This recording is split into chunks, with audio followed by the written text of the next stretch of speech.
रहीम अस्सलाम वालेकुम। आज मैं आपके लिए गुड़ और इमली की चटनी लेकर आई हूँ। झटपट तैयार हो जाती है और इसमें खजूर की ज़रूरत नहीं है। इस बार मैं आपको सिर्फ गुड़ से और इमली से चटनी बनाना सिखाने वाली हूँ। सब्सक्राइब कर रेड बटन दबाइए, बराबर में दिए गई बेल को क्लिक कीजिए ताकि हर नई रेसिपी आपके पास सबसे पहले आ जाए। अब आते हैं रेसिपी की तरफ। तो यहाँ पर मैंने 1 कप इमली ली थी और उसको 2 से ढाई कप पानी में भिगो दिया था। अच्छे गुनगुने पानी में मैंने इसको भिगो दिया था। इसी तरह से मैंने गुड़ भी 1 कप लिया था और उसको भी 2 से ढाई कप पानी में भिगो दिया था। और आप ये देख सकते हैं गुड़ मेल्ट हो चुका है। और कोशिश यही करिएगा कि गोल्डन वाला ही गुड़ हो, ब्लैक ना हो। अब दोनों को हम अच्छी तरह से पकाएंगे तकरीबन 20 से 25 मिनट। एक बॉयल आने के बाद आपने स्लो आंच कर देनी है और फिर स्लो आंच पे हमने 10-20 मिनट इसको पकाया है ताकि ये अच्छा गाढ़ा भी हो जाए। अब इसमें लाल मिर्चों का पाउडर जाएगा पिसा हुआ 1 टीस्पून और नमक जाएगा हाफ़ टी स्पून। उसके बाद जब अच्छी से ये पक जाएगी, गाढ़ी हो जाएगी, तो फिर आपने थोड़ा सा इसको चेक चेक कर लेना है। अगर नमक मिर्च थोड़ी कम लगती हो तो आप इसमें ऐड कर सकते हैं।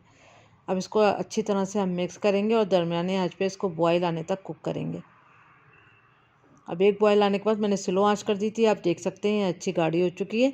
ये देखें अच्छी गाढ़ी हो चुकी है। अब ये यहाँ तक कि हमने कुक करनी थी। अब यहाँ पर आपने टेस्ट कर लेना है और उसके बाद ठंडी होने के बाद हम इसको छान लेंगे। छानने के बाद जितना भी इमली का जो बीज वगैरह थे और छिलके वगैरह होते हैं वो सब जो है वो छन्नी में रह जाएंगे और जो हमें पल्प चाहिए जो भी चटनी वो नीचे की तरफ आ जाएगी।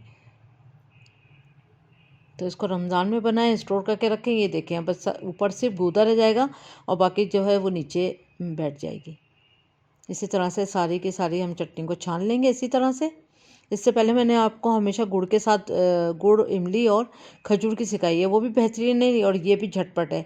कभी गुड़ और इमली रखी हो तो आपने फ़ौरन ही इसको बना लेना है, लेकिन जितना गुड़ लें उतनी ही इमली ले लें, भले वो कम हो, चाहे आधा कप हो, चाहे 2 टेबल स्पून हो।